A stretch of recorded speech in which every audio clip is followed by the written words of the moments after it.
Carol said, it was lovely, a lovely introduction, by the way. Internationally known, she said. What an amazing thing, right? But I've got to point out it's not accurate.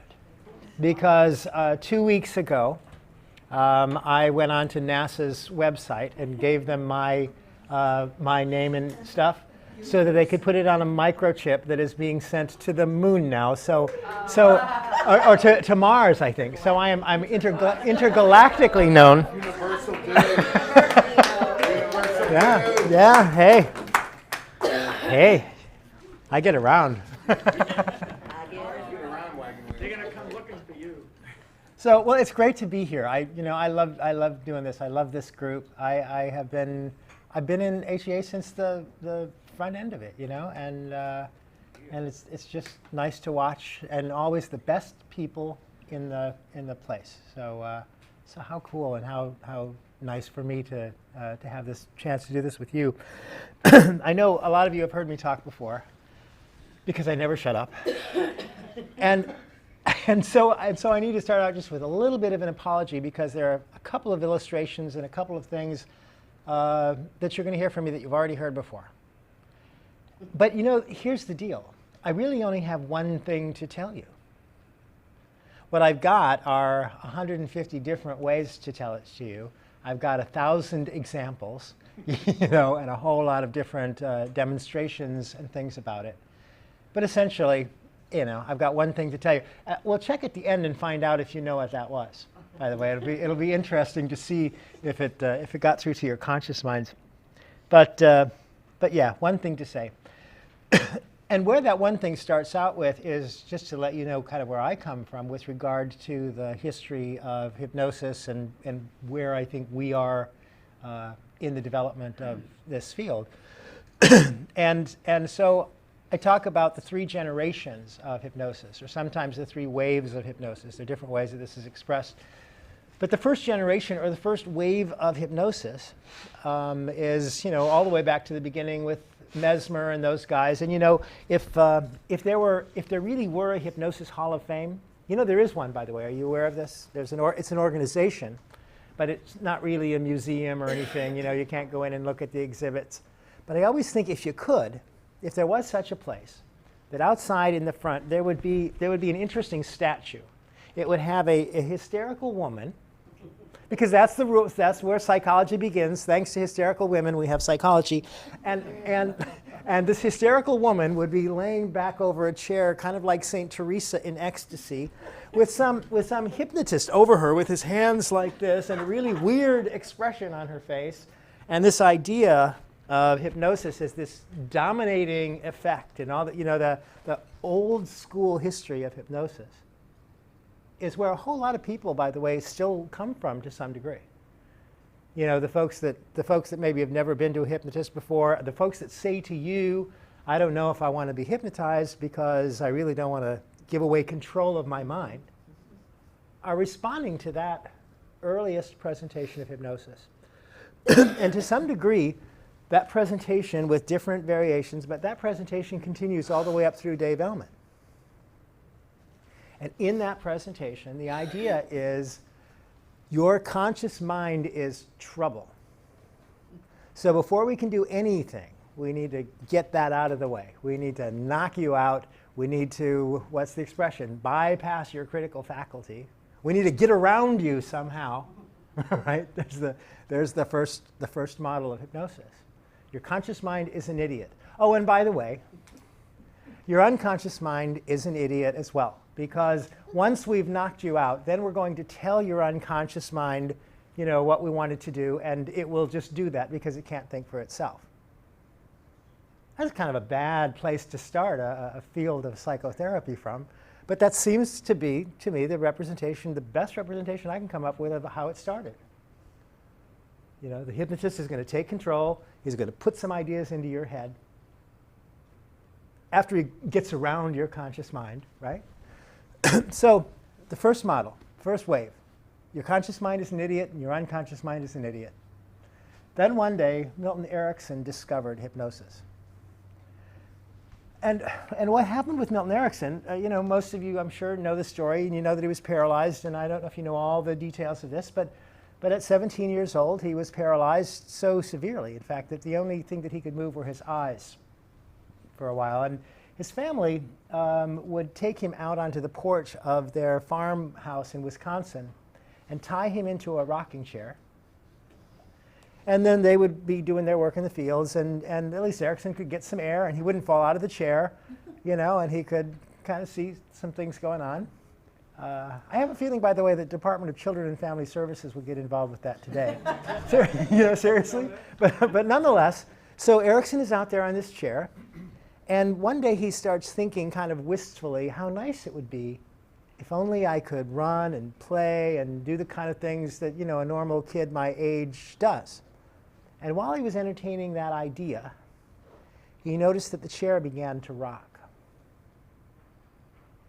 And for a minute, this kind of touches me, and for a minute, he thought, I'm getting it back. So he tried to rock the chair some more, and he couldn't.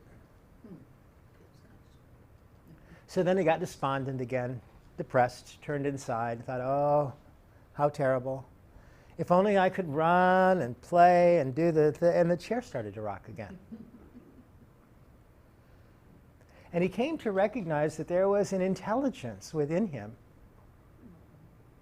that had these abilities, these capacities that was outside of his conscious control. He discovered the unconscious mind. Not from some psychologist who taught him about it, not from some class he took somewhere or a book that he read, but from his own experience. So one of the reasons, by the way, that there, I know there are probably people in this room that are Ericksonians and people in this room that are not Ericksonians, or at least folks that notice the difference in the languaging in these two different fields. And it's really because nobody taught Milton Erickson how to do hypnosis. Later, he studied some stuff later on, but really, he came upon it naturally and created his own understanding of it, his own language of it, his own descriptions about it, before he was really connected to the rest of the community. So Milton says basically, your unconscious mind is not an idiot. Your unconscious mind is full of wisdom and resourcefulness. It can do great, wonderful things for you. However, that conscious mind is still kind of pesky, and we need to keep that little son of a bitch out of the way. And we're going to come up with some really good hypnotic suggestions to make sure we're even going to be slicker with our language than anybody's ever been before, so that we can get right around it and interact directly with your unconscious mind. So second generation, at least the unconscious mind has been redeemed, but the conscious mind is still an idiot, or still a problem, a nuisance, something to be reckoned with. And my primary teacher is Stephen Gilligan, who was a student of Erickson's and really a protege of Erickson's for a number of years. And Stephen's new model, and a whole lot of folks are jumping on this bandwagon, is something called Generative Trance that I'm going to talk about in a little while. But the notion is you have a conscious mind and you have an unconscious mind, and why don't we invite everybody to the party? That somehow or another, do we really have to sneak around the unconscious mind to get you what you want? There's something interesting about that model and interesting about that idea, and there just may be some other ways to go about it that actually allow your patient to be, or your clients to be, fully engaged and involved, both consciously and unconsciously, in the work that you're doing. And that's really a nice thing. By the way, how many of you have had good experiences of trance? Now, well, here's a weird thing. If you were entirely unconscious the whole time, you wouldn't know you'd had a good experience of trance. Right? You were participating in that experience consciously and unconsciously. And we really always are. And yet the model that we talk about, unless, I know sometimes you get people in a chair in your office maybe, and they're, slobbering all over themselves and, completely out of it. And at the end of it, they say that they didn't hear anything that you said. Okay, so it might look that way sometimes, and some people may do it that way. But I know that you guys, probably because of your interest in hypnosis, have all allowed yourself to be both consciously and unconsciously engaged in trance at the same time. paying attention to what's going on, and also allowing what really kind of wants to come forward from the unconscious mind at the same time. So that's really the direction that I think is kind of neat for us to head, and it opens up the opportunity then to be doing hypnosis, or to be doing what you know and what you've learned from hypnosis, even outside of a traditional hypnotic context. Conversationally with just conversationally, right? Really nice if you're raising children or running a business or any number of other things, right? But also just in consulting work and training courses and programs for organizations and businesses and all of that stuff, the whole same skill set can be used without having to necessarily drop people out of it into a trance state. On the other hand, I like trance states. I like altered states. I'm an old hippie, and I experimented with some trance states a while back, and learned from those experiences something about the plasticity or the malleability of consciousness. It became really interesting to me to discover I could feel one way one minute and I could change my mind, and have another experience another minute. Do we all do that? I think the biggest thing for our clients, one of the biggest challenges for our clients, is this notion that I'm going to go into right with a little demonstration here in just a moment, is this notion of permission. See, isn't it weird to think that there are people that come to your office and they say, I want to stop smoking? Don't believe them. I mean, if they want to stop smoking, they would probably stop smoking. I mean, most of them are, at least maybe they want to, or they, that's kind of a good place to be. They need something to help them kind of get there, or they need some support, or they need, whatever it is. But really, or people say, I want to get motivated. I got this project to do. In fact, this happened inside of my head the other day. I have a laboratory inside of my head. Y'all have one? So I was getting ready to do some talk or another for some hypnosis group in Orlando. I don't know, and I had some notes, that I'm supposed to be working on in my computer. But I was also in my living room, and the television was across the room, and it was much more interesting than my notes. And at some point I said to myself, self, I need to get more motivated. And I realized when I said it, or I want to be more motivated, I realized when I said it, am I telling the truth? I had to ask myself, because if I want to be more motivated, why don't I just do that? So I thought, well, gosh, what if I decided right now? In fact, I know what I did. It was kind of a break state. So I had like 5 minutes. I turned off the TV, and it was kind of the end of the morning. I turned off the TV. I took my shower and got ready for the day. And while I was getting ready, I thought to myself, right now it would be really cool to feel motivated, to be fired up. And I'm saying to myself, this is something that I want. So why not just go there now?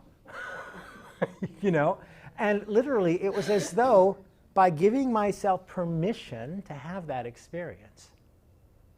Because I thought, I used to think, well, something's got to happen for me to get motivated. I don't know, some chemical thing has to take place, or I need to get a phone call or a cattle prod or something. But it was like, no, I could just change my mind. That's the trance I can step into next.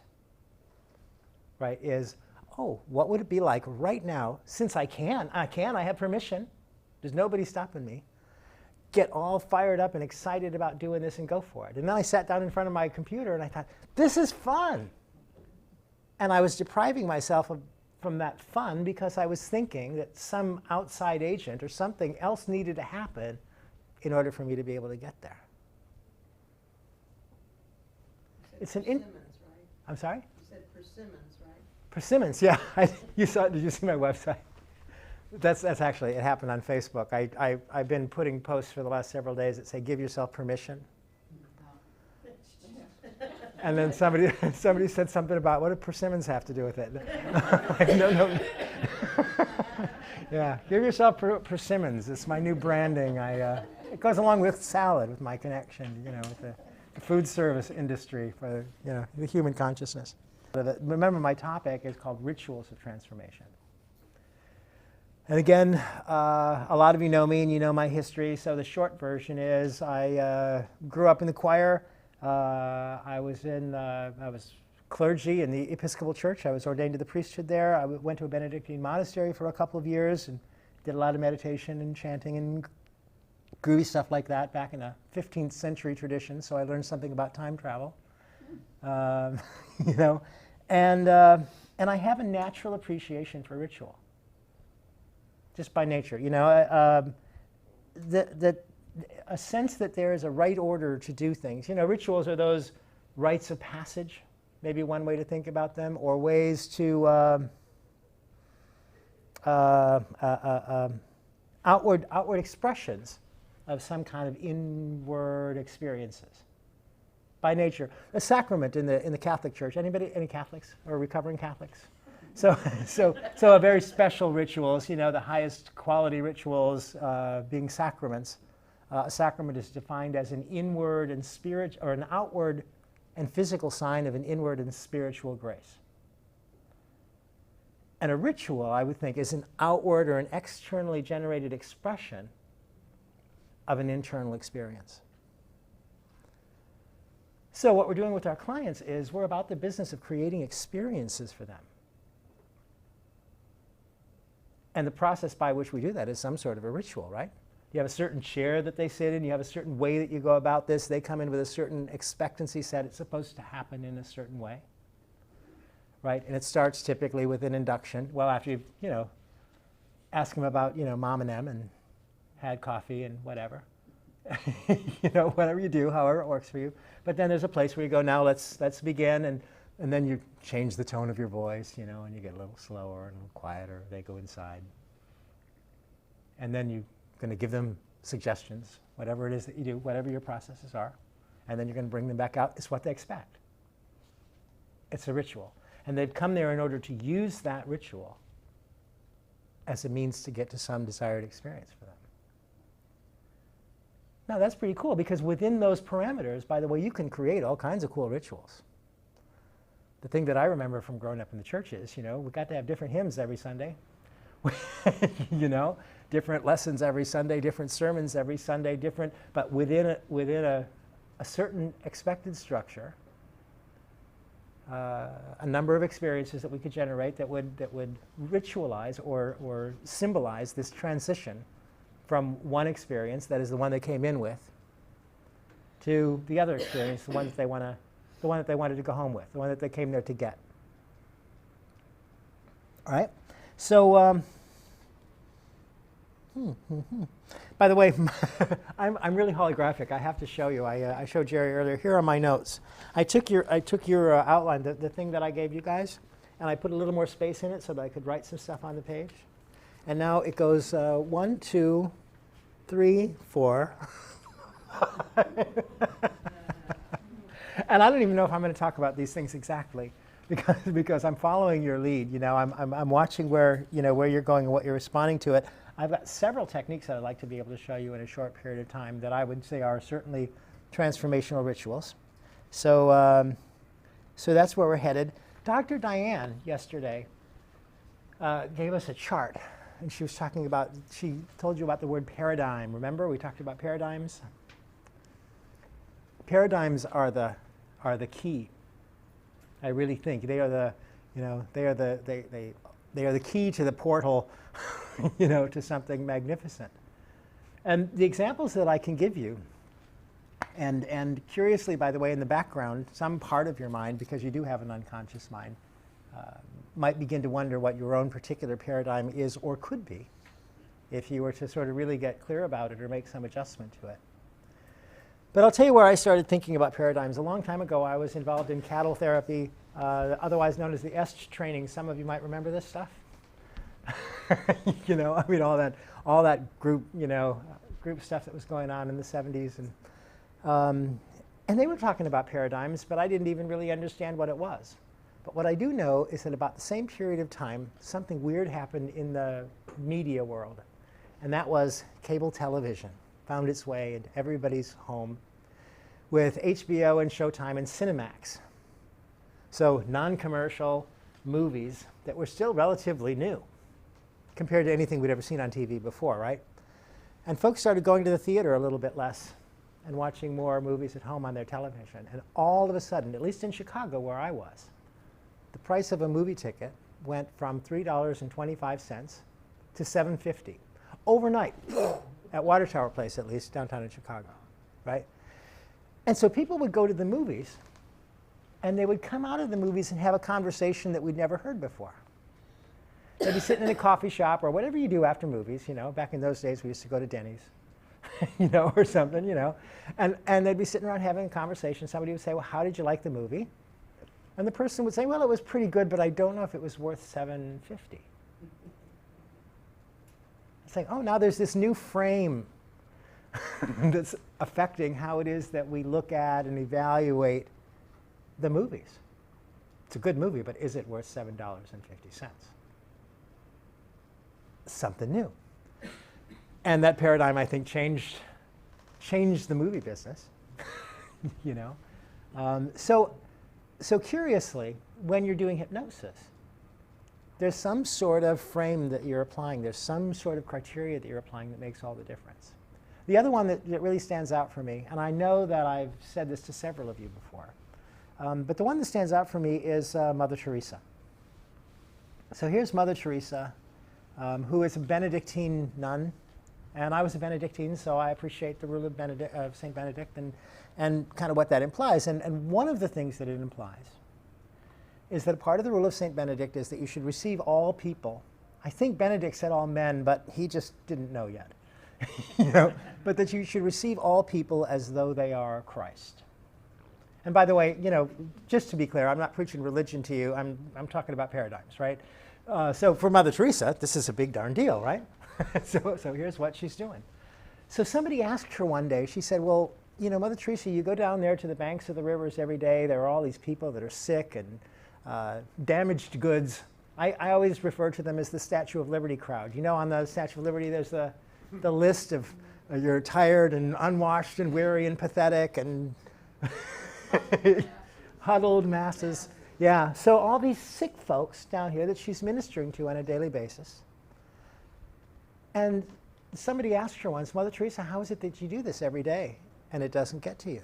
And she said, well, when I see these people, I see our Lord Christ in some of his more distressing disguises.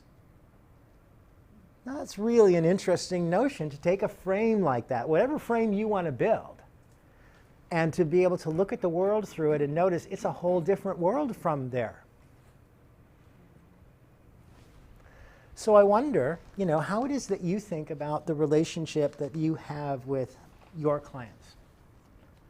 You know, what's the paradigm that, you know, that really can empower you and can allow you to really be empowering to, you know, to the people that you work with. So this thing about generative trance, let's see, 4, 5.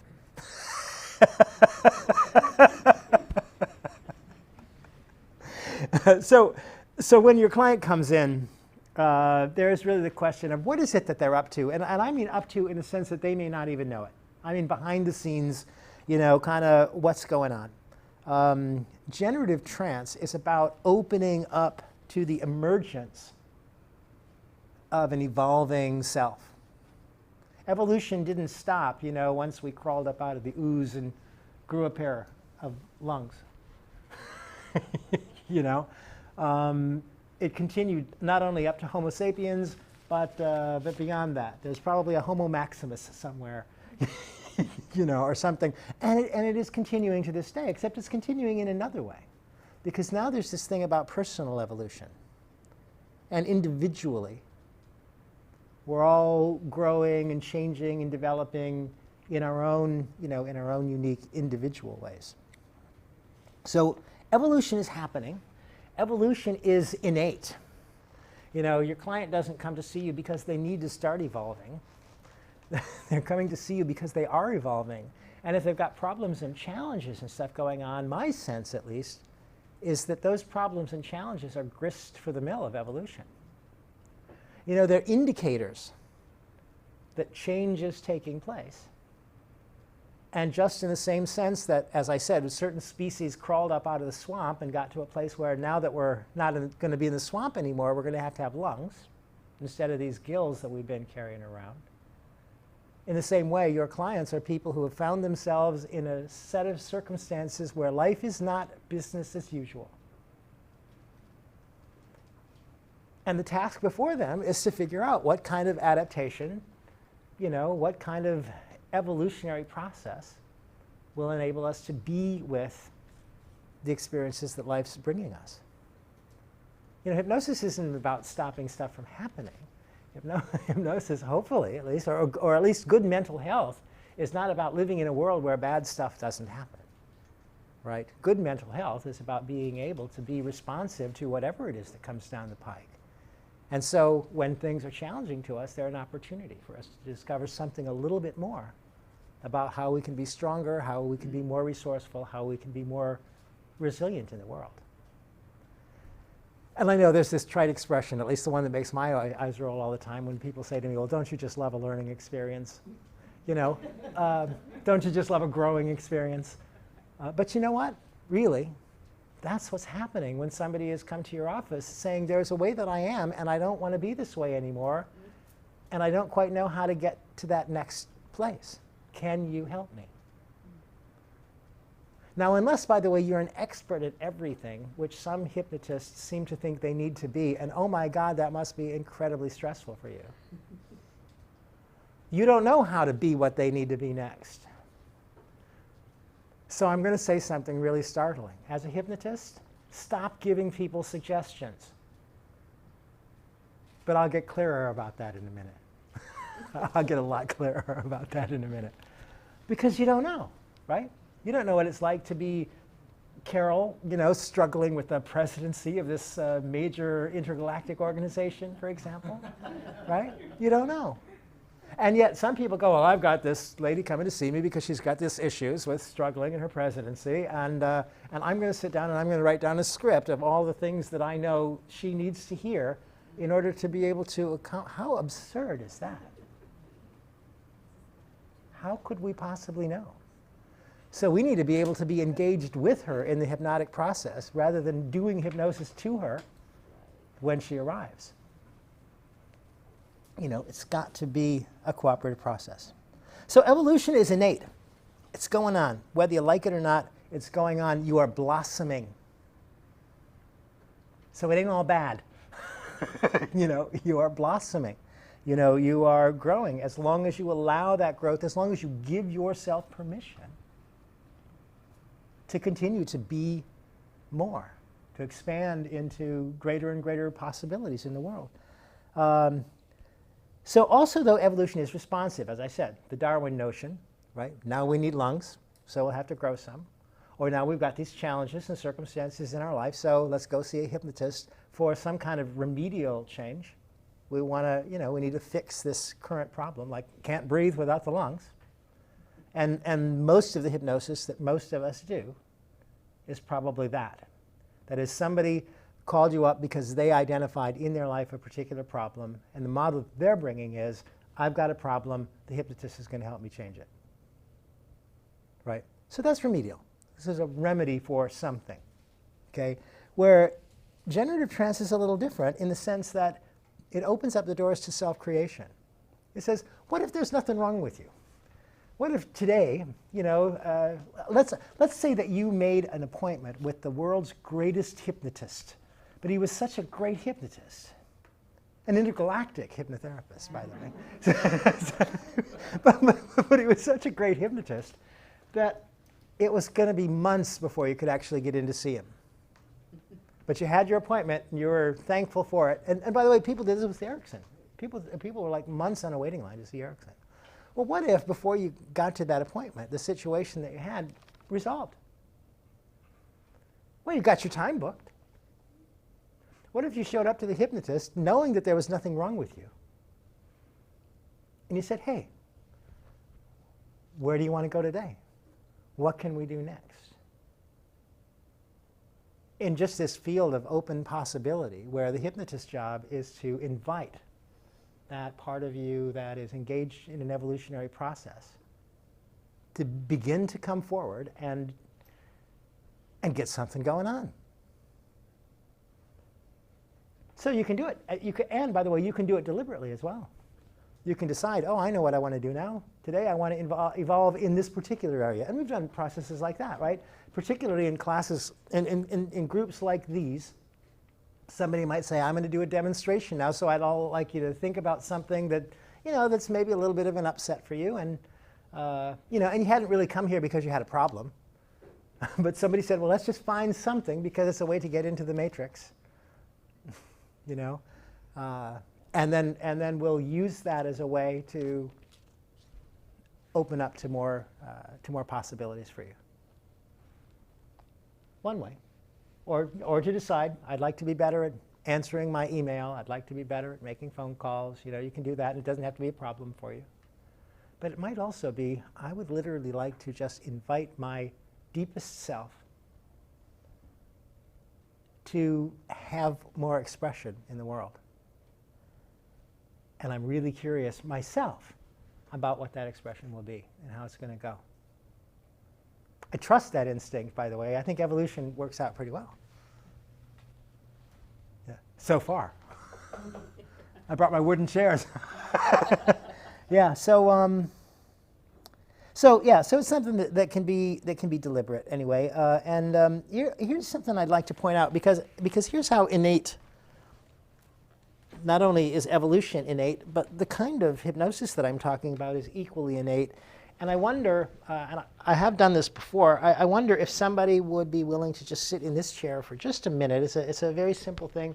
And just to have a nice little mini trance. A minute's worth. Yeah, come on. Nice knowing you. I'll be back. That's what Arnold said.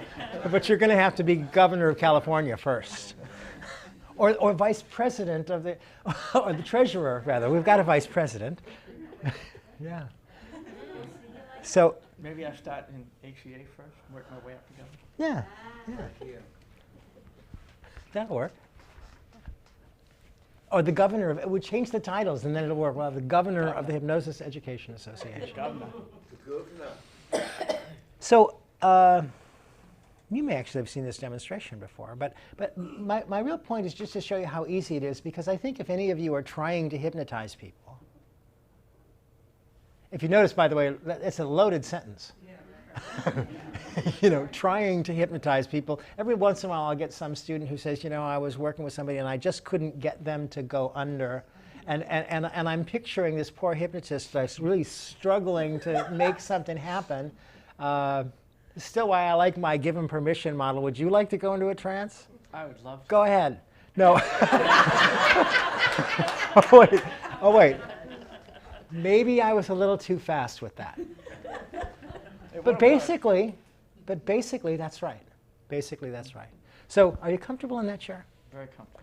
Oh, yeah. And by the way, and this isn't the hypnosis chair, in which you'd be mega comfortable, something, but comfortable. And say on a scale, and these people, right? They're all okay. Except, a couple of them a little questionable, but, they're all right. So while you're sitting there, one of the things that I often do is I indicate it's time to begin. Are you ready to get started? So I would just like you to notice the comfort that you're experiencing sitting there in the chair, and kind of on a scale of 1 to 10, with 10 being as comfortable as one could possibly be in the known universe, and 1 being just really not comfortable at all. So between 1 and 10, just as you sit there now, how comfortable would you say you are? Well, after Marianne last night, I'm right at like a 9. I'm floating. You're already at a 9. Yes. Wow. So you need somebody else in that chair. Right? Yeah, I just need to push the, Yeah. just do the domino thing. All you here. had to do is, if you didn't laugh afterwards, you said, go into trance. Yeah, it would have worked.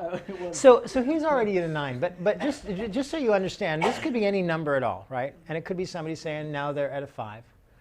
I can Or- go or to a what? 7 really easy. I can pull myself to a 7. Well, which is exactly the point of my demonstration, by the way. So let me get them there in a moment. Yeah, you all just do this amongst yourselves, and let me know how it goes.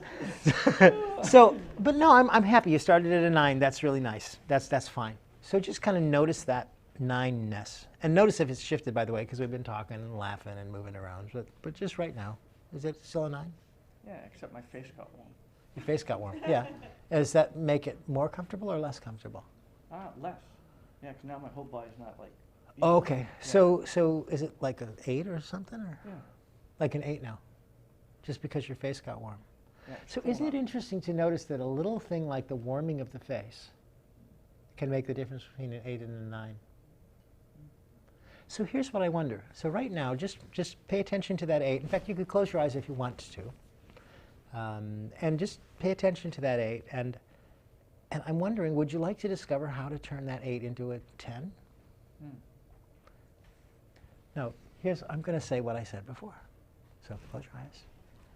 And if you'd like to discover how to turn that 8 into a 10, just go ahead and find out how it is that you can turn that 8 into a 10. It might be, for example, that you do it by changing the rate of your breathing. Or it might be that you think about the muscles in the body and the relaxation in the body. It might be that you let yourself drift or dream. I mean, there are a number of choices. And you can do it in whatever way it suits you best.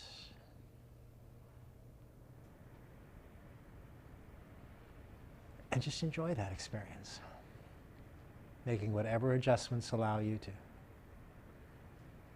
develop that fully and richly.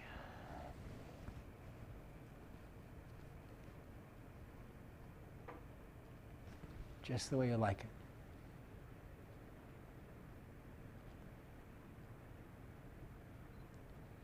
And then just notice kind of with one foot in and one foot out, because I appreciate that you're in there enjoying that experience. But notice on a scale of 1 to 10, is it gone to a 9 or is it a 10 now? Or just where are you? Better than the 9 I had earlier. Better than the 9. So somewhere between a 9 and a 10. Now, I didn't really tell you what to do. I gave you some options. But I simply invited you to find out how you could change that. And do you know how you could change that 9 and that better than a 9 and make it go just a little bit farther?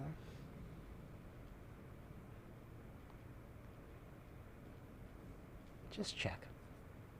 What would be different if it were a 10? I wouldn't feel the tension in the back of my shoulders would just disappear. That's right. So the tension in the back of your shoulders disappears as it becomes a 10. That's right. You can allow for that to happen, can't you?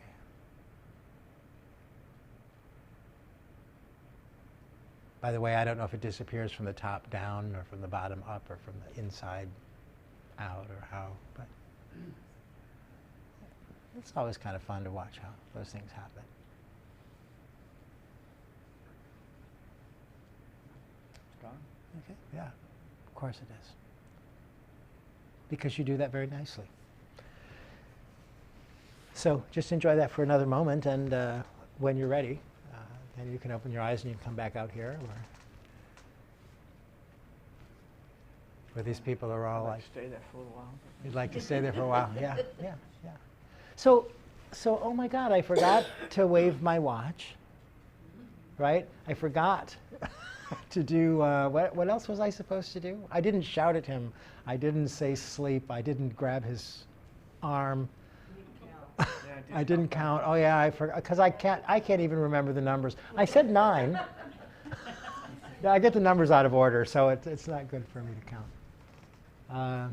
Right? It's basically, I said to him, there's an experience in there that you want to have. There's an experience when you came here for hypnosis that you were expecting. And take a moment to find that experience and give some life into it, basically. Allow it. Give yourself permission to just have it. Yeah, and I didn't know how I was going to get to the 10. but Yeah. some process was just started, and I followed it and let it happen, and then you asked, well, how would I know it was a 10, or how would I get to a 10? And I said, well, gee, it's just I get 2 little spots in my shoulder blades that I was aware of, but the rest of my body was just disappearing. Yeah, kind of. yeah. But that was keeping me, like, keeping an awareness, so I wasn't the 10, Yeah. yeah. And curiously, I'm hearing Dr. Erickson's voice in my head saying, "Is that the only way you can find out how you can relax?" Yeah. Yeah, it's wonderful. Yeah. So you just check it out and put it on, right? Yeah. Thanks. Cool, thank you. Nice. Appreciate that. Thank you. All right. For this session. Yeah, yeah. So see, the point is, look, this is really easy. And to some degree, when we start efforting with our clients and struggling with our clients, the message that we're sending them is something that is not relaxation. So if your model of hypnosis is that your client is going to be like relaxed and comfortable, and on some level what they're perceiving is your efforting, I have a feeling that that's not going to go as well as it could go. So stop efforting. The trance is already there. Your job is to bring it forward. Generative trance is an invitation, right? It evokes something that's in there to come forward. It is non-invasive. It's kind of just a word that I started using recently, but I really mean that in the sense that I'm not going to go in there and to try to change stuff for him. I'm not going to go in there to try to muscle his mind into doing something different. Is that the opposite of creating ritual? So? Oh, no. Oh, not at all. We created ritual together. The ritual began, by the way, when you came up here and you sat in the chair with the intention to go into hypnosis, and we talked in a certain way, and you generated an experience, and and like that. Now, there are things that we're going to do before I'm done here that are a little more ritual by the usual definitions. That is, they have steps and procedures, and all that kind of stuff. Except, the thing about steps is, what steps are really for? They're an indication that sometimes you might just want to take the elevator instead. They are suggestion. They are suggestions to hypnotists, right? That here's kind of, if you go down the river, it's going to go past this place and this place and this place and this place. And somebody sort of wrote about a journey down the river that they took with a patient once and called it a technique. Ride down the river and notice if you see the same things, and if you do, that's great. And on the other hand, give yourself permission to vary it, because hypnosis is a conversation. It's a really intimate conversation between you and somebody's unconscious processes. So for goodness sake, if your phone rings around supper time and there's somebody from Time Life Libraries trying to sell you a bunch of books and cassette tapes, well, they don't make cassette tapes anymore, but right? And they're reading to you, calling it a conversation, you do know the difference, right? You do know the difference. If you've ever had a heartfelt conversation with somebody, I hope, that it didn't have steps that were discernible, because that's not really the way that we operate. So we want to take those steps as an idea about where the river flows. They're mileposts. But on the other hand, we want to make sure that our conversation is conversational, is intimate, human, connected, meaningful conversation. So what you'll see here on your notes, in fact, that one of the things that I'm saying in this section is that the hypnotist is a sponsor. I think that's really kind of a nice way to, if you move into a foreign country sometimes, and you want to get a work visa, or you want to go there to work or something, you need to have a sponsor with a job for you on the other end, something like that. I mean, sponsorship is really kind of a good thing. But the sponsor that I have in mind, and the one that Stephen talks about, I'm going to tell you the short version. I usually have longer stories of this same thing, but I know you all will appreciate this one, is the relationship between Helen Keller and Anne Sullivan. Because basically, Helen is this poor little lost child who so desperately wants out to make contact with the world, and she can't figure out how to do it. And her life changed the day that she met Anne Sullivan, who basically said to her, "I know you're in there, little girl, and I'm gonna bring you forward. I am going to open the doorway for you to be Helen Keller." The wisdom of Helen Keller, the brilliance of Helen Keller wasn't Anne's brilliance, it was Helen's. And it became available to us because Anne was there to help Helen open the door that allowed her to be who she was.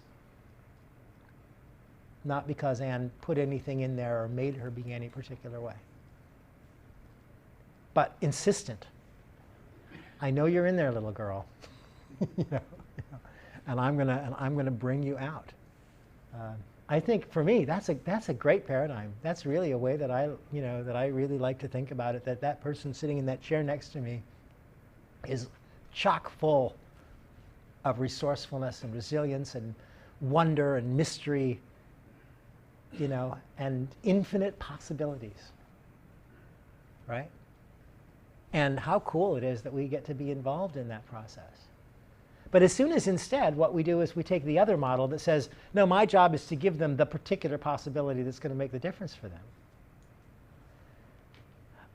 For me at least, that's the style of working, and I know that there are people that do that, and I'm not even going to criticize that. What I'm going to say is, for me, that wouldn't be rich enough. That wouldn't be fulfilling enough. I wouldn't be able to do this for 30 years.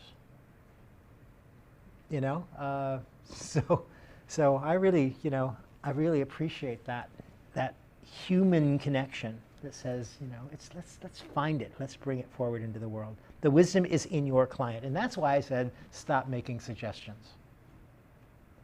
Or if you're going to make a suggestion, it ought to be something like, come out, come out, come out, little girl. Right? Okay, so what are we doing in hypnosis when clients come to see us in the usual sense? So they don't know all of this fancy stuff about Helen Keller and Anne Sullivan and all that stuff. They just want to stop biting their fingernails. Right? That's often the case, isn't it? Or they want to stop smoking, or they want to lose weight, or they want to, whatever it is. They don't have this same view that I have. Clients come, and we have a couple things we can do. One of them is to help them connect more fully to themselves. This is the one I've been talking about, and where that really comes to me from is from Dr. Erickson himself. Milton Erickson, when he was the head psychiatrist he worked at a mental hospital, psychiatric hospital in Wisconsin before he moved to Arizona and all that stuff. I don't know what you know about his history, but he ran this hospital. Now, bear in mind, he wasn't talking about your clients. He was talking about, really flaming crazies, right? And he said, the thing about our patients is our patients are our patients specifically because they've lost rapport with their own unconscious minds. And the task of therapy is to reestablish that rapport, is to help them to reconnect with themselves. I think that's a brilliant mission to be operating in the service of.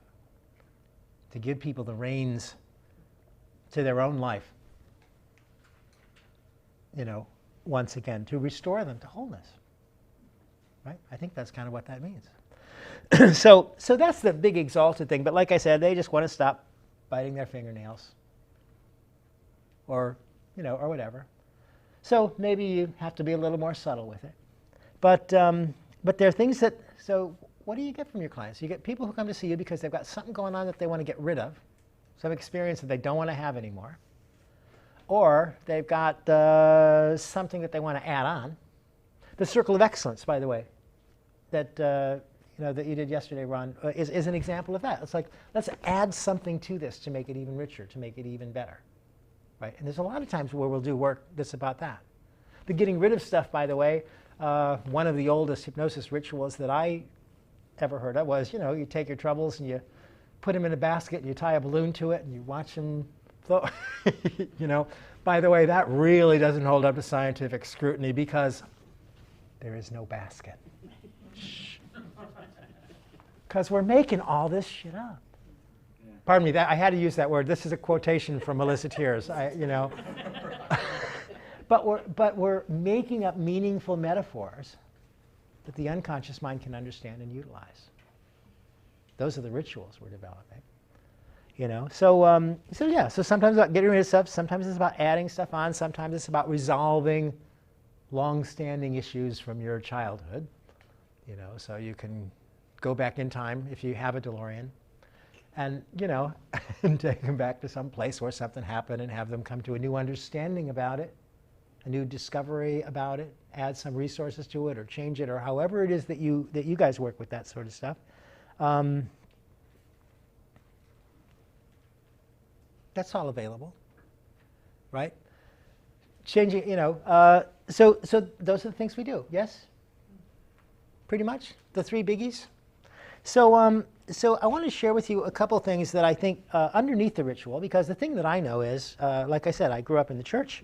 I love rituals, particularly I'm a high church Anglo-Catholic, so rituals with a lot of smoke and no, I mean a lot of smoke, and all that, and choir, and great music, and and all the richness of that tradition. Of course, we don't get to do all that, right? You don't wear fancy outfits for, well, maybe the shirts, whatever you can do, but basically, almost any intervention that you do has 4 steps to it. Some of you heard Melissa talk about this, Melissa Tears, when she was here last, which I was trying to think when that was. Was it a year ago or March? It was March. And she talked about the 4, the meta pattern of change, which is kind of a 4-step process that's almost in any piece of change work that you think about. That is, the first step is the client comes in, or you begin any process at least, with an associated experience of the problem state. Somebody comes in basically going, oh my God, I have to say it. They're in it. So step number 1, this is where Michael Watson's popcorn comes in. So after we've sort of calibrated, we've seen what it's like when they're in the problem state, we know what it looks like, so we can know if it comes back. That's the NLP thing, right? Is pay real close attention. But then we're going to invite them to disassociate from that in the session. We're going to say, okay, so here's this experience that you've got. You don't want it. Let's step out of that. And now that we're out of it, we can begin to do some assessment about what kind of qualities or what kind of resources would make a difference in this situation. And then find a way to get access to them, however it is you do it, right? But that's here. So remember, step 1, and I think I've showed it this way in your notes. Basically, step 1 is in the problem state. Step 2 is to dissociate from it. Step 3 is to assess and access resources. And then step 4 is to take those resources back with you into the context that used to be problematic. So in other words, I start over here because I get aggravated by my mother-in-law because she just, is a witch and whatever it is, right? So now I get to step out here and sort of shake that off for a minute and think about, God, what do I need? Is it patience? Is it, what do I need that will make a difference for me? And to really get that state going on in the same way that he got hypnosis going on. We wouldn't know about patience if we didn't already have some experience of it somewhere. How would you know what patience means? How would you know well enough to even ask for it if you didn't have a model for it or a way to think about it? So let's invite them to put that on, have that experience for a minute, and now let's just sort of step back into that scene where your mother-in-law comes in and does her deal, whatever it is, but you've got this thing called patience available to you. And notice what a difference that makes. And then take it out into the future. 1, 2, 3, 4. Almost every single technique that we do. Now, how we do that stuff, that 2 and 3 step stuff, is not always exactly the same. We might do it by doing regression to cause. Maybe we've got this problem state, and now what we're going to do is we're going to go back through time, but we're going to sort of get out of the immediate context. We're going to go back through time and find a place where it starts and figure out what, give that younger child some resources, or however it is that you work with those things when you do regression. So you're gathering up that resource to then invite them to take that resource back into that situation that was a problem for them. What we're really doing is we're changing our client's relationship to not only to themselves, but to the problem context itself. We're giving them an opportunity to do what Ernest Rossi refers to have an inner resynthesis of experience. That's basically to put it together in a new way. Whenever you bring a thought to mind, by the way, it is immediately malleable. Every time you remember your history, you change it. Because it's influenced, while that memory is up, it's open. It's open for reassessment and change. And I sort of have this belief that psychotherapy works by accident very often. You know, that is, you go to your therapist every Tuesday and Thursday for 20 years, and you know, and he starts out by saying, "Tell me about your mother," and I know, you know, and I don't mean to oversimplify it, but you get it. You know, so you go there for a long time. You're telling the same stories over and over and over again. And one particular Tuesday afternoon, you're on the way to the session, and you get a phone call from a friend of yours from high school, somebody you haven't seen forever that was really a good buddy of yours, you know. And you're going to get together after the therapy session and have dinner and, you know, and see this old friend. And you're so excited about that. That's just really way cool. And then you get to the therapist's office and there's a parking place right in front. You know, and then you go inside and the receptionist is especially friendly that day for, you know, whatever reason. And then you go into the therapist's office and he says, "Tell me about your mother." And you're like, you know, it's not a big deal. Isn't that an interesting thing? So now you've connected this state called, I can actually think about that crap with my family, and it's not a big deal. This is an important moment, you know, in the therapeutic process, because there are other games in town besides that same old one that has been plaguing us for the last, you know, 40 years or 50 years or, you know, or whatever it is. I wonder what number I'm on now.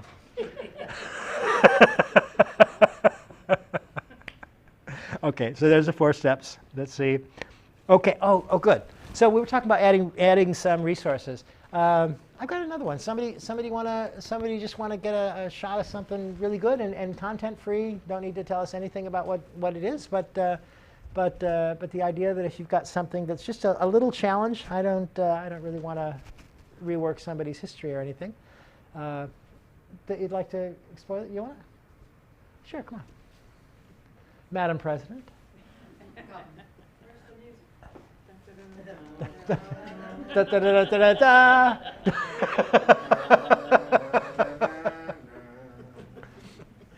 Queen for a day, remember? Queen for a day. I do remember that.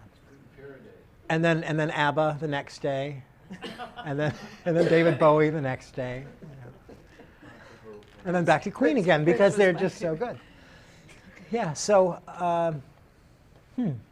well, you know how to go into a trance. Don't you?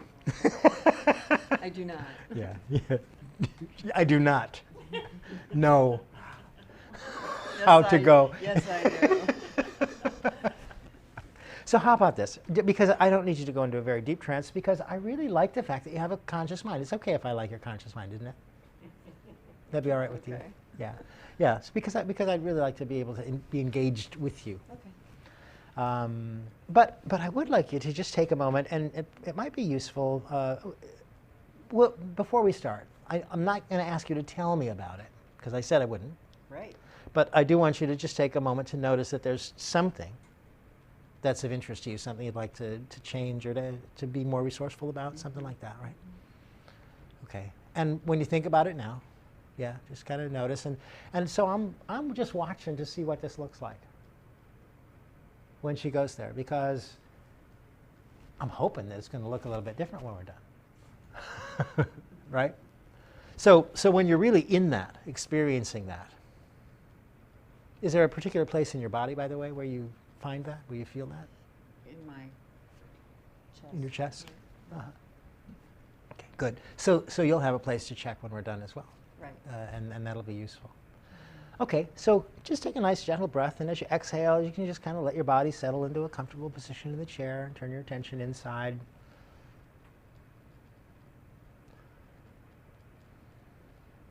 And then just let that deepen a little bit. And I can talk to you, and I can talk to these people at the same time. Mm-hmm. And if the things that I say out here are useful to you, feel free to use them. There was a real interesting discussion on HypnoThoughts recently about other words or other ways of talking about depth of trance. And I was intrigued with the discussion because, because sometimes I'm thinking it could be deeper. But I'm thinking there are other ways to say it. Some hypnotists will say farther, go farther into that experience, something like that. I'm remembering Stephen Gilligan saying deeper and farther and wider into an ever-expanding field of wonder. All kind of directions you can go. Because when you close your eyes, the experience that you can create in there is whatever it is that you want. And what I know is that in that context that you've been having some challenge with, that there's a particular resource that really just might be the right thing. And I don't know if you know exactly what that resource is going to be yet, or if your unconscious mind can surprise you in some way. But what I do know is that in there, in that inner experience, particularly when we're talking about still wider and deeper and larger and expansion and all that, that there is a place in space. There is a place in space out here in the room that's 3 or 4 feet in front of you. You know that. But I wonder if you realize that in there, there's also a place in space that's 3 or 4 or 5 feet in front of you. And that would be the perfect place for your unconscious mind to begin the process of utilizing what it knows, to put together a symbol that would represent for you the particular qualities that you really want and need in this context that you were thinking about earlier. And you may have some idea what to put there, and you might start to put that there, and then you might notice that it shifts or adjusts itself in some way as well. And that's kind of a nice way to just let that natural process take place. And as you develop a sense of that symbol outside, because you know symbols are a great way to communicate with unconscious minds. That's how your unconscious mind talks to you when you have dreams at night, for example. So, good way to talk to your unconscious mind, and you have a symbol there, and we really want to understand that since that symbol represents a resource, that it must be filled with some kind of energy, the quality of that resource. And so it's out there 3 or 4 or 5 feet in front of you, or whatever it is, and it's surrounded by this energy that really contains its essence. And I'm wondering how quickly or slowly you need to allow that symbol to discover just where in your body and being it really belongs.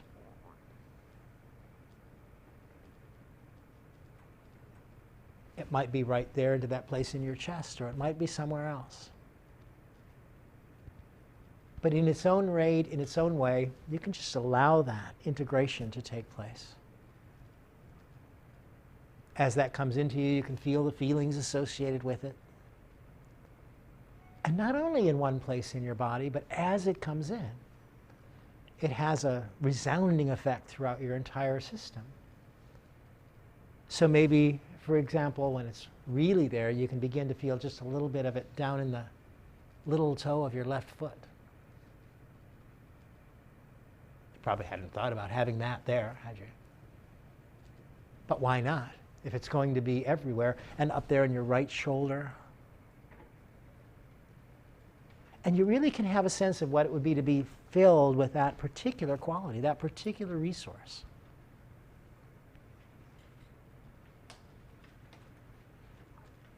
And when that sense of fullness, that's right, adjusting it however you need to, is complete for you, then what I'd like you to do is just really notice what it would mean to take that with you, just as it is, into that context that we were talking about earlier. Feeling those feelings in that place. you might discover as you experience that the behavior that comes from you changes in some interesting way. Or maybe you simply notice that you have a different way of thinking about that experience. I'm not sure how it will be for you as that transformation takes place. But I do know that when your unconscious mind is satisfied, that it's got just enough of this and it has an appreciation about how to proceed, that a really unusual thing is going to happen. You're going to know that you got what you entered into this process for. And somewhere in the next minute or so, you're going to find yourself taking a longer, deeper breath, and your attention is just going to return back out here to the room where the rest of us are gathered around.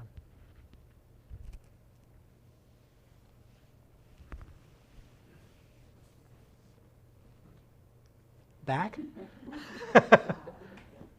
Nice. So just curiously, there's a situation that you were thinking about. So yeah, are you thinking about it now? Uh-huh. Does it look different? Does it feel different? Yeah. Yeah, good. And when are you going to get a chance, by the way, to be in that situation? As soon as I get home. Nice, nice. Good, good. So the evidence of your evolution will be available to you as soon as you get home. Cool. Thank you so much.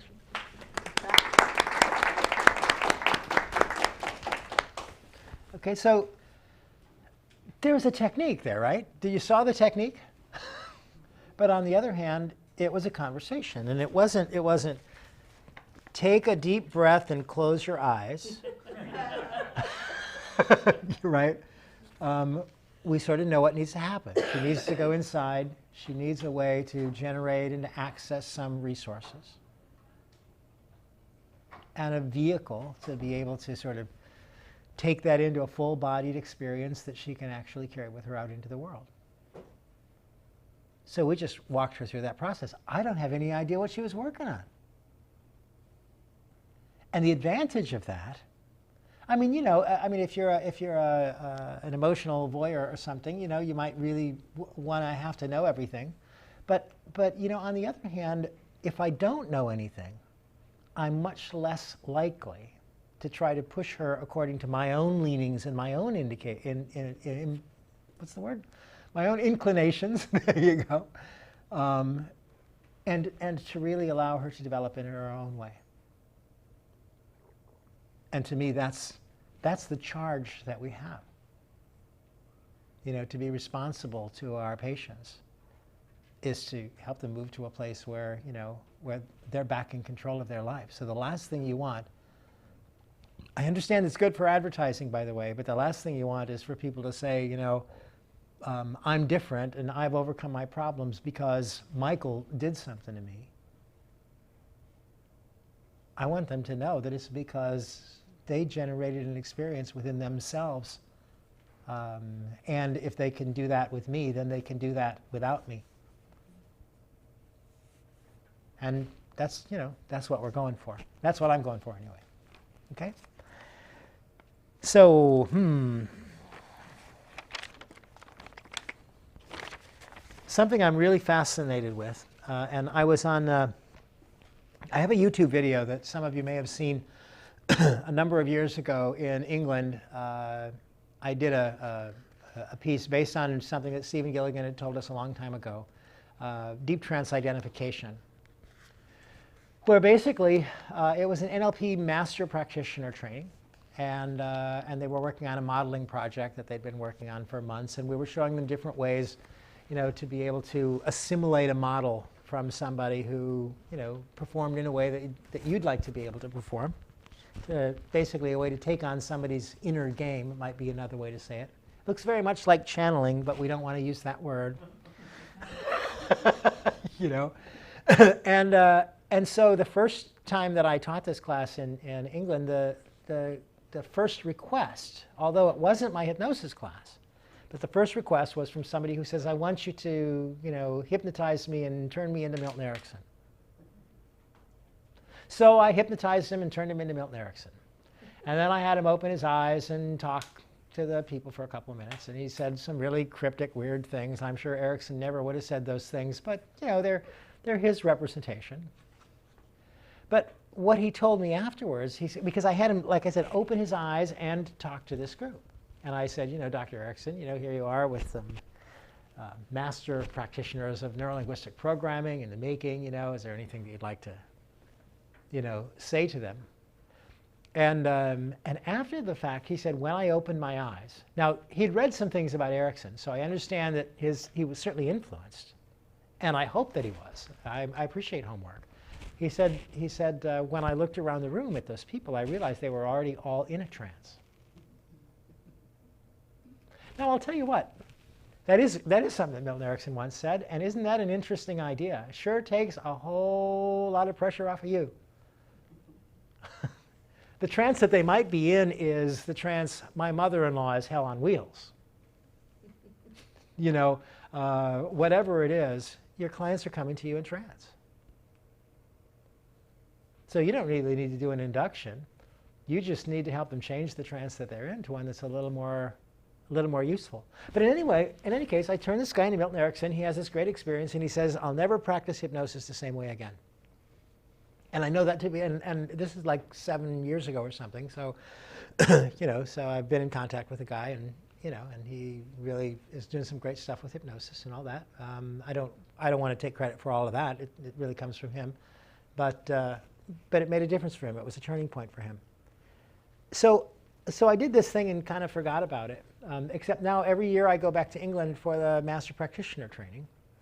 And, you know, I'm thinking one of these days somebody might want to be Tiger Woods, you know, especially on the weekends. or somebody else great, you know. But invariably it's always, they know that I'm coming, and they know because they've seen this video that I can do this thing where they turn into Milton Erickson, and that's what they want to do. And so that's great. And that's been going on for a number of years. Meanwhile, Sean Carson and Jess Marion, some friends of mine, had seen this video a while back and some other things that Stephen Gilligan talked about. And they got really interested, and they started exploring deep trance identification. And they've come up with about 30 ways to do it. They're in this great book called Deep Trance Identification, available through Amazon and Kindle and, you know, and all sorts of stuff. And they asked me to write a foreword to it. And instead of calling it a foreword, I called it a forewarned. because I thought if what you really want to do is to teach people how to step into the experiences of someone other than themselves, well, you're inviting all kinds of stuff to happen, aren't you? If you really can develop that skill, I wouldn't expect your life to be the same after that. Might not want to come back. You might not want to come back.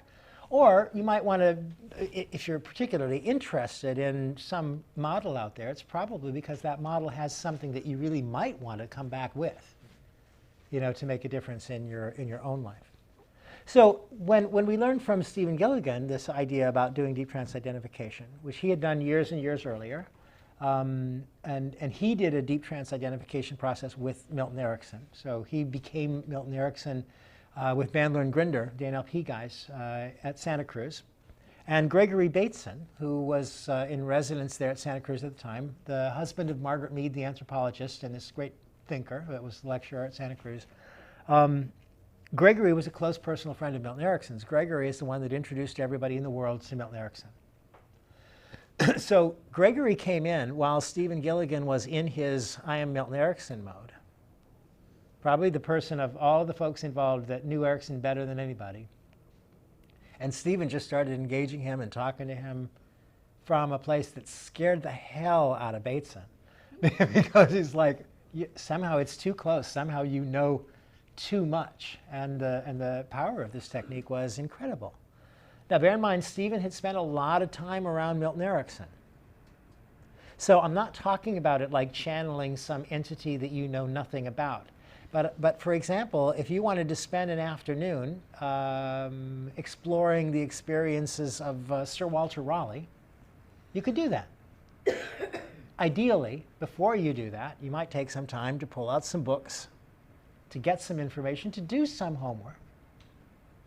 You know, at least to find some significant events that will help you build your own internal model, you know, for this persona that you want to be, and then step into it and find out what's there that will be useful for you to do. And it really isn't a difficult thing, you know. That's what's amazing about it. So, so the people who put together this book, among them, there is Sean. Well, this is actually Sean Carson and Jess Marion that wrote the book. But Sarah Carson, Sean's husband, presented something called the beat pattern, which is included in the book, in Las Vegas last year. And I thought it was just so cool because it's kind of a mini way of accessing a different experience. Doesn't really require trance, although if you're creative enough, you know, you can imagine that telling a person instead of, it's like with the circle of excellence. You could have somebody in a chair, right? And you could have them imagine that they're stepping into a circle of excellence and to feel all those feelings in their body. You can do all this stuff in closed-eye trance. And I have to remind hypnotists from time to time because that's what they like. That's what hypnotists like to do. You know, when I go to the NLP community, then I have to do the other side. You know, then I say, now I'm going to show you this hypnosis experience, but I want you to know you can actually do it with their eyes open and you know all that stuff. So the beat pattern is this. It's an acronym, BEAT, 4 letters, right? B stands for body and breath. And let's say, just for the purpose of discussion, that that really all what we're asking for is a person would like to have access to their ideal self, to their best self. Okay. So the first one is the body, and there's something to notice about the body and physiology and how it affects us in the first place. So for a minute, can I ask you all to just do me a favor and stand up, just for a minute, and what I'd like you to do is to take a moment to kind of look down. You know, slump your shoulders. You know the posture that you get in sometimes. Slump your shoulders, look down. If you got sort of an internal tone of voice, maybe you want to drop it down a little bit like this. And while you're kind of in that position, maybe a little frown on your face, say out loud, everybody, say this out loud with me. Say, I feel fantastic. Right? Doesn't work, does it? Not very well. See, now while you're standing there, so do this now. Look up. Okay, stand up. Look up. Put your eyes up. Put your hands in the air and say, I feel terrible. Right? Right?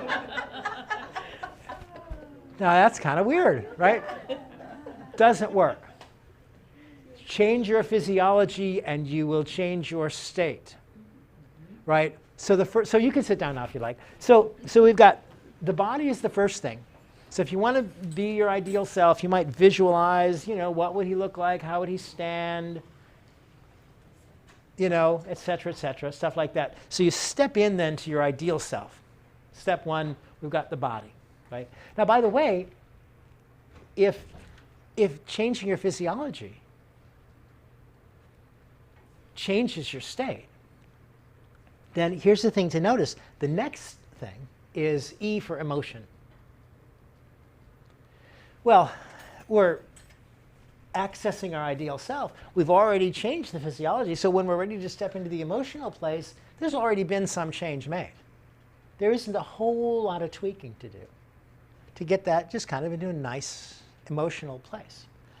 Here's the thing to notice about emotions. I had a conversation with a couple people the other day. You know, according to neuroscience,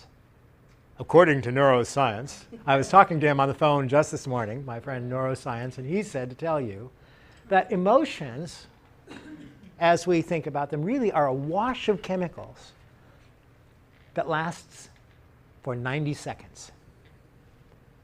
And some people say, well, I was in a bad place the other day, and I stayed in that bad place for 3 hours. Well, good. You've mastered the art of repetition. Because what happens is, this emotion happens. Let's say somebody pisses you off, right? So this emotion comes up. This is why mindfulness is such a big deal in contemporary counseling. Because if you just kind of ride that chemical wave, it'll do what waves do. But here's what we do instead. This thing kicks in, and right as it's starting to crest, before it gets a chance to begin to go down, we say, and I have every reason to be pissed off.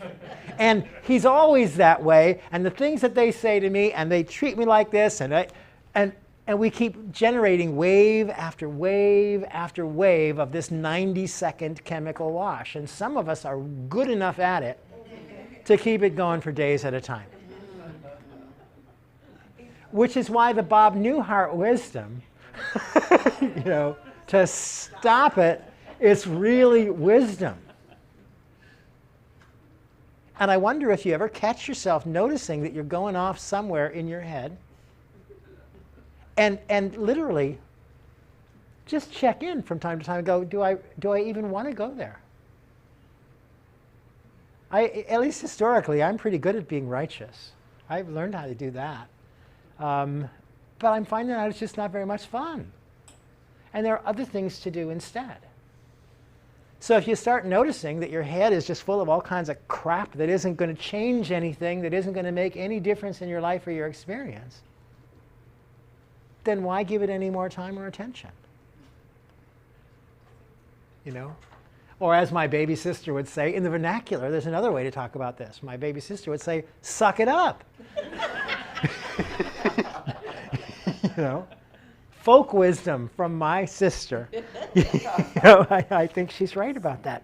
So there's that thing about emotions, that 90-second thing about emotions. So we get the body, then we step into the emotional state. We make any adjustments to the emotional state, and then the next thing is awareness. And boy, Susan was talking about this the other day, and there's another thing about awareness that I may be able to get to and may not as time goes on. But my favorite thing that she did was this. Remember this gesture? By the way, it's also so anchored to church. The Lord be with you. But this opening up of the field of awareness. When you've got a problem going on, it is, for most of us, the only game in town. So while your awareness, what does your awareness contain? There is awareness. Right now, if there were a sound to your right, you would be aware of it. You wouldn't have to start paying attention over there just in case a sound should appear. Something happens in the field of awareness, and you're aware of it. Something could happen on your left, you'd be aware of that. If your field is open, you have a sense that there's space. Right now, by the way, don't look, don't turn around, but everybody check. Do you have a sense that there's space behind you? How do you know for sure? I told you, don't look, right? Because you do know, because in fact, I sort of think that where do you stop? This question that Ron raised at the end of his thing yesterday was interesting to me, this who am I question. Where is the end of the field of awareness? It has no end. It has no end. So there's this wide open field of awareness, but in our life, somebody does something, cuts you off in traffic, and all of a sudden this open field of awareness goes whoosh. Life is about that. And this doesn't even exist anymore. Whoa. That can be problematic, right? So we step into the body, we adjust the emotion, and then just open your field of awareness to include everything around you, above you, below you, behind you.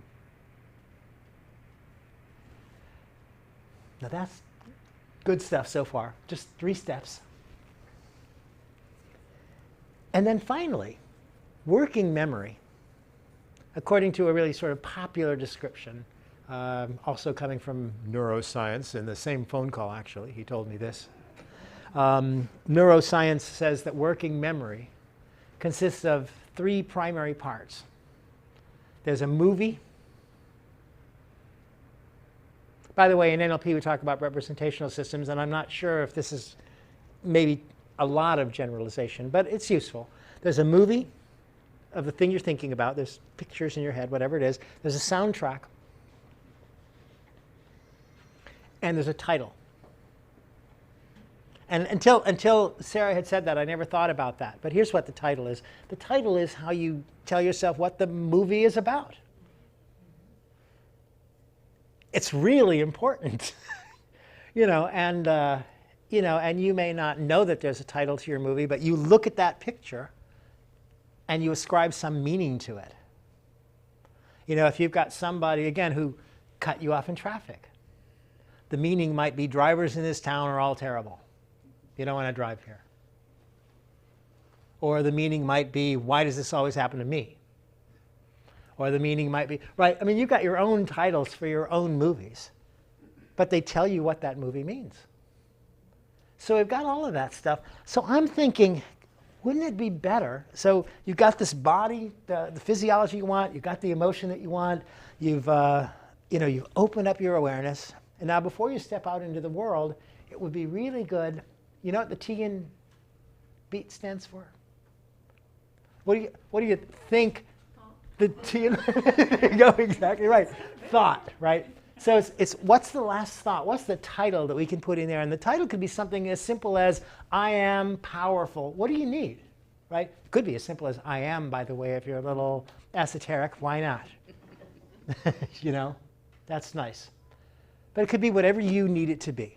So let's say, I want to be more dynamic in my presentations and blah, blah, blah, blah, blah. So I'll get the body, I'll adjust the emotion, open the field of awareness, and step into this place where I can say, I am dynamic in my presentation. And then step into the world and do it. 4 steps to put it on. And the reason that I put that right behind my discussion of deep trance identification is consider the other option. This was my ideal self. But it could be instead Tiger Woods, Milton Erickson. The putting on the physiology of Milton Erickson requires props,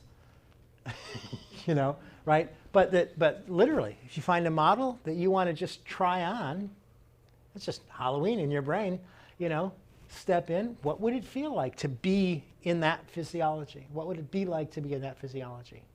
What would it be like to have the particular emotions that, as I understand it, and inviting my unconscious mind to help me, would drive that particular individual? See, it isn't, by the way, it isn't really about who they are anyway. It's about who you think they are, because that's what attracted you to use them for a model in the first place. If I ever decided I wanted to be Milton Erickson, it would be because of some hallucination that I have about who Milton Erickson is. But that's fine, because it would be something that I found that I thought was an attractive quality that I would want to manifest in myself. So why not? You're really putting on your own model. So step into it. And then open up the awareness, give yourself that affirmative statement, and the next step is, oh, you're on stage. You can do it in the wings, right? I kind of like that. I went through a divorce and all kinds of, it's sort of funny to talk about. It's so long ago, I don't even really remember that guy. I mean, like 30, 40 years ago. I'm not hesitant to say this. I'm gay. So I went through a divorce and came out. I mean, that's what happened all those years ago. And I remember when that was going on, it was really very challenging for me to figure out who am I in the world in the first place. And I was working at Walt Disney World when it was a puppy, a baby Walt Disney World, like 2 years or a year old, like 1974 we're talking about. And one of the things that Disney does, is they have on-stage and off-stage areas, and they have costumes instead of uniforms, and they have a cast instead of employee, and that whole theatrical model. And they hired me to do this job. I had a year between college and seminary, which is why I was here. And I just had this open year, and my wife was from Kissimmee, and so she wanted to spend some time around her family. And there was this new theme park. So I'm going through this transition and trying to figure out and angsting about it, and all sorts of stuff in the offstage areas with my friends. And then I could push open the door to an onstage area and step into a character in the cast. And it was really an easy thing to do. And I learned something from that experience. It's like, who do I want to be in this scene is actually something I have some choice about. And that's a pretty powerful idea. And now here's a nice little technique to figure out who do you want to be, step in, and have it. So, the beat pattern. So, by the way, I think I was pretty clear earlier when I used the phrase non-invasive. You get what I'm talking about, right? I'm really not big on directing my clients any more than is necessary. I'm hopefully creating an environment in which they can process what they need to process in their own, in their own way. So there's one other thing that I'd like to share with you, and I think I'm here till 12:15. Does anybody? So do y'all need a break? Yes. Yeah, I kind of thought that might happen. So how about this? Could I encourage you to do that in 10 minutes or so? Because there's two things that I'd love to share with you before we're done. So let's get a quick break, and I'll be back with you in 10 minutes. I have one other piece that I'd really like to share with you, and again, it's one that I know a few of you have seen before. I think it's good to see a few times, and it's one that Carol especially wanted me to do. And when you get a direct request from the president, and I think it's a really good exemplar of exactly what we're talking about in terms of non-invasiveness and a much more substantial piece of work, and yet only takes 15 minutes. So I'm wondering, and here's what we need for somebody to sit in this chair. Again, something I don't need to know anything about. I'd rather not know anything about, so you don't need to share it with the class or the group or anything. Yeah? Well, there's a little requirement about it. Is it something, what you've got in mind, is it something that you've worked with through time? Has it been an ongoing issue? Or? You'd like for me to have something in my mind? Yeah, I'd like, yeah. and something that's been going on for a length of time in your life that has a history to it. Like it didn't just start yesterday or, okay? Mm-hmm. Okay. And I might ask you just a couple questions and make yourself comfortable. Just a couple questions so that I can talk rightly about it without really needing the content. Something's been with you all your life, or? Yes. Yeah, really? Okay. And something that you'd like to change with regard to, is that right? Those are the two requirements. We've got a way it's been, and at least some idea that he'd like it to be different. Now, those of you who have taken formal NLP training will remember that that we used to be Methodists. that is, it used to be that NLP would say you need a present state and a desired state. You need a very clear description of exactly how it is that they want things to be at the end. But see, I don't need that. He needs that. So I'm not going to spend a whole lot of time asking him invasive questions and all that. But for you, you've got something that you'd like to change, something that's been around with you for a while. Well, I'm going to ask you, if you could, can we turn our chairs just a little like this? Sure. Is that all right? So this is called Magic Hands. And it was developed by, it's Ernest Rossi's presentation of essentially some concepts that Milton Erickson used in his practice regularly. And that Stephen Gilligan uses a lot, and a whole bunch of folks in the Ericksonian community in some form or fashion. So this is kind of one incarnation of that. And like I said, it's called Magic Hands. How many hands do you have? 2. He meets the requirements for this technique, right? So you have 2 hands, and just for a minute, just take a look at your hands. And I want you to notice a couple things about your hands. It's sort of a curious conversation to have, but I just want you to notice, if you compare them one to the other, does one of your hands feel a little heavier and one a little lighter? Are they exactly the same, or what do you think? One feels a little lighter. Which one feels a little lighter? This one feels a little lighter. So this one is just a little bit heavier, and this one is just a little bit lighter. Okay, just a little bit. Mm-hmm. And I'm wondering if you sort of pay attention to the temperature of your hands. Does one feel cooler and one feel warmer?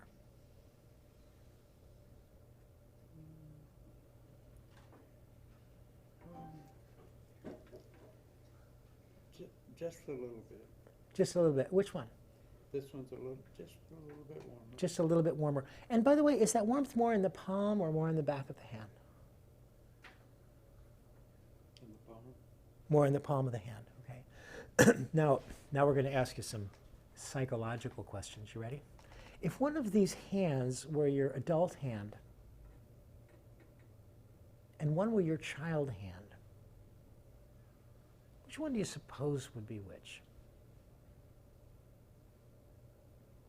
There's no right or wrong answer, but just kind of notice. Which one do you sort of feel inclined? Maybe the right hand would be my adult hand. The right hand would be your adult hand, and the left hand would be your child hand. Are you right-handed? Yes. Okay, that's curious and interesting. And that would be your adult hand. And now there's something else that I think about. You know, we've talked a little bit about some kind of religious things and spiritual things.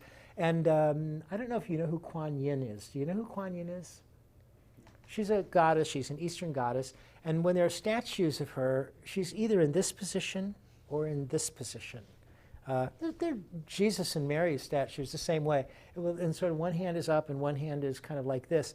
And if you look at this gesture, it's almost like one hand is an invitation and the other hand is a stop sign.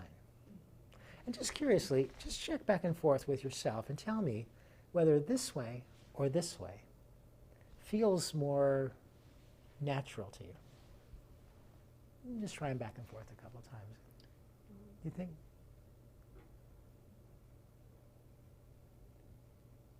What do you think? That one? This is more natural. Okay. And I always like to point out here too, by the way, that there's something that isn't a part of this technique, but right at this point, it occurs to me that there are a whole lot of my clients, if somebody had spent some time with them explaining how to use their stop signals and how to know when to be inviting, their lives might be entirely different. So, you know, there's just something interesting about that to me. But now I want you to just put both of your hands up here. And here's the induction, everybody. It's just this. Just put both of your hands up here and look at those hands as though you've never seen them before. However you understand that. And as you look back and forth between the hands, you can notice, maybe you can see your lifeline or your heart line, or maybe you don't know what lifeline, I don't know what you know about that. But you can see the lines on your hands, okay? And they're just suspended in space here, and you can have a sense of that, right? Now just take a nice breath and just leave your hands where they are and close your eyes. And these hands are suspended in space.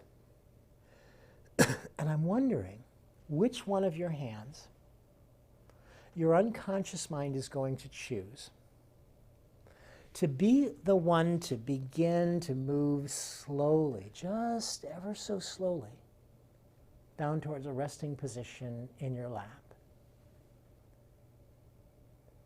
And you may think you know, and you might just compare back and forth until you have a sense of which one really wants to be the one to move. And when you have that sense, you can go ahead and let that hand begin to descend down towards your lap. And as it does, what I'd like you to take some time doing is to review the situation that you've got in mind. That is, to look back over the history of it. Maybe you can remember an event associated with this thing that you want to change. Maybe another event. Or you might notice as you're reviewing. And if you don't know which hand it is, by the way, you can really just go ahead and select one. And you can review the history of the situation. You can begin to consider the implications that it has in your life. Maybe the problems that have resulted from it or the limitations that it's led to. Maybe some thoughts that you'd had about it or some ways that you've criticized yourself about it or things that you've said to yourself about the situation. All that stuff that's in the past with regard to the situation. And just continue to notice whatever it is that your unconscious mind presents you.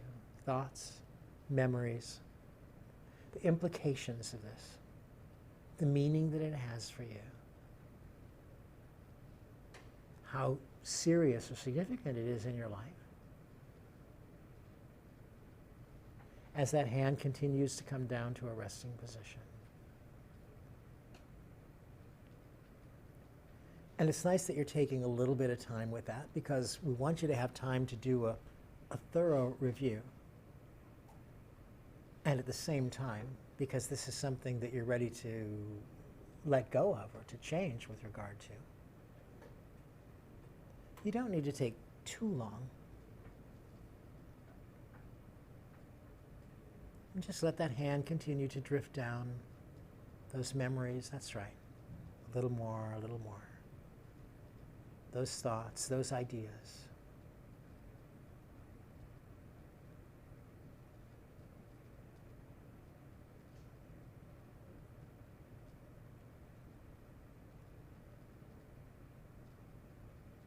And after a little while, you will have really processed all the important thoughts, all the important ideas.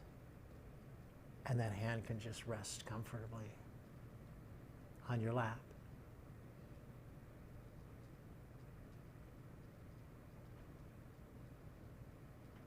That's right.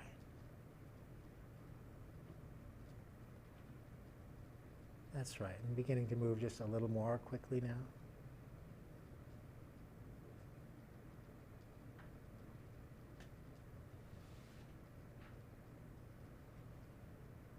Considering what this problem has been to you.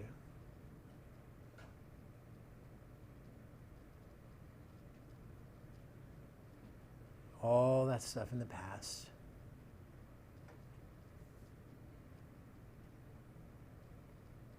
And just letting it come to rest now.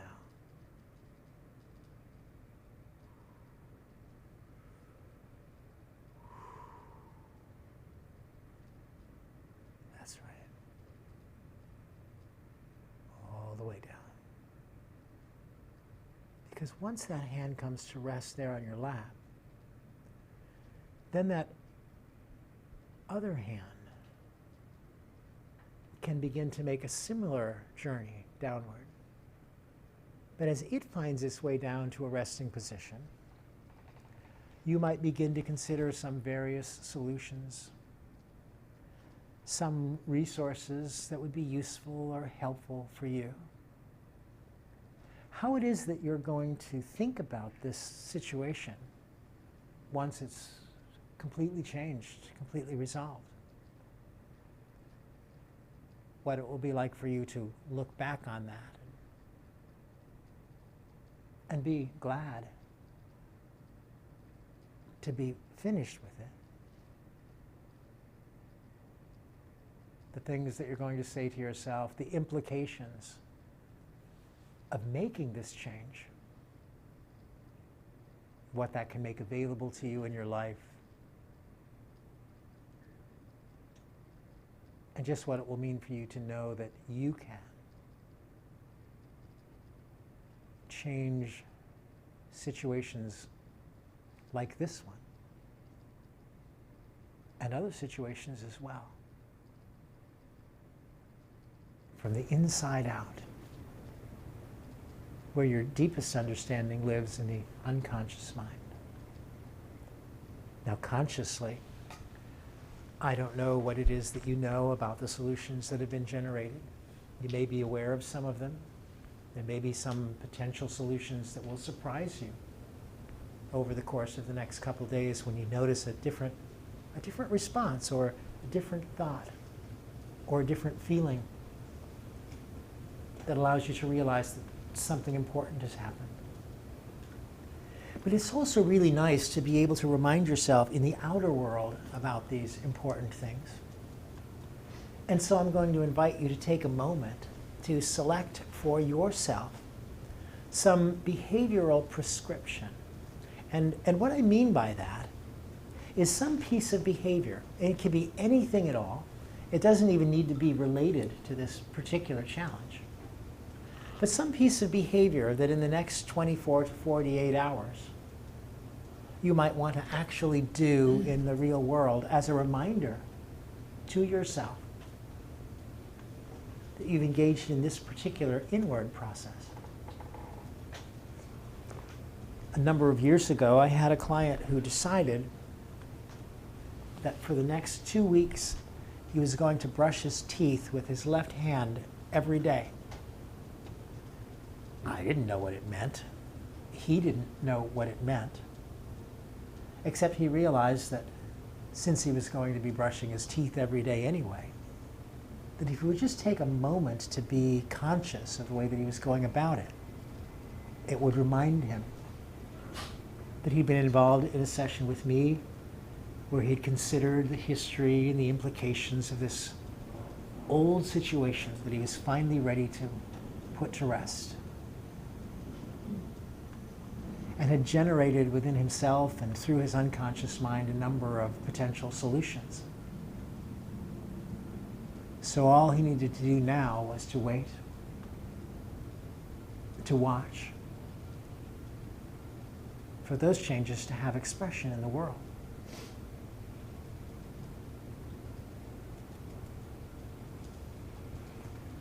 So I don't know if you've chosen a particular piece of behavior just yet. Maybe I have. Maybe it's coming to you. But one last thing that I'd like for you to do as we're finishing up here is to just mentally take a step out into the future. In the DeLorean of your mind, you know, just a step out into the future to a time and a place where you'll actually be able to recognize the results of this process that we've engaged in. Where you can see yourself in that situation that had been challenging for you, behaving or responding in a new way. And because I don't know exactly what it is, if that's not quite the right way to talk about it, I know that you have an understanding that will allow you to simply look at the way that the future can be different for you as a result of making this change.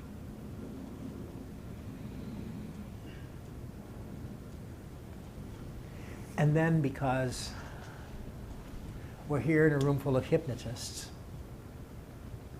and because my voice has gotten quiet, I think it might be useful for me to see if I do remember the numbers between 1 and 5, because people like that sort of thing. And there's something funny about the numbers that you might discover halfway through. So as we count from 1 to 5, when I say the number 5, you can be wide awake and fully alert and present back here in the room. But the nice thing is at the beginning, when you start out at 1, it means you've got time.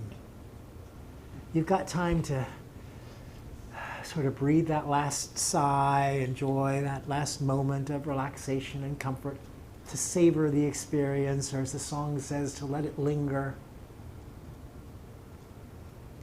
And then you can move from there on up to 2, which just means having a little more energy, doesn't it? Just a little bit more energy, not a whole lot. Still quite pleasant, quite comfortable. But now I run into trouble with the numbers right about here, because my math teacher told me that 5 divided by 2 is 2.5. But that's a crock, because when you're counting from 1 to 5, 3 is what's right in the middle, isn't it? So let's just step up to 3 for a minute, so you can be in there and you can be out here, a little bit of both at the same time. I like to call that the hokey pokey place. You know, 1 foot in, 1 foot out, getting ready to come back to the room. Because now we can move from 3 up to 4, and you can just let yourself have a little more energy, a little more alertness, a little more awareness of the situation around you, the people in the room, feeling the energy come back into your body. And in a moment, I'm going to say the number 5. And when I say the number 5 and snap my fingers, well, then it would be appropriate for you to open your eyes and to come all the way back and join us out here. So 5, opening your eyes, that's right, and joining us in the room. Welcome back. How do you feel? Good. And there was a situation you started out with. When you think about it now, do you have a sense that there's some change available to you, something you can do differently? Again, we're not going to talk about it. Yes. Yeah, good. You found something in there that was useful for you. Great. Thank you so much. Appreciate your help. All right. So there we are. Magic hands to Ernest Rossi, and by special request from the president of the Hypnosis Education Association. And I want to thank you for your time and attention. I've gone 5 minutes over, so I apologize for that. But So we're gonna have a break. You it's- gave us a break. it's been lovely. So thanks again.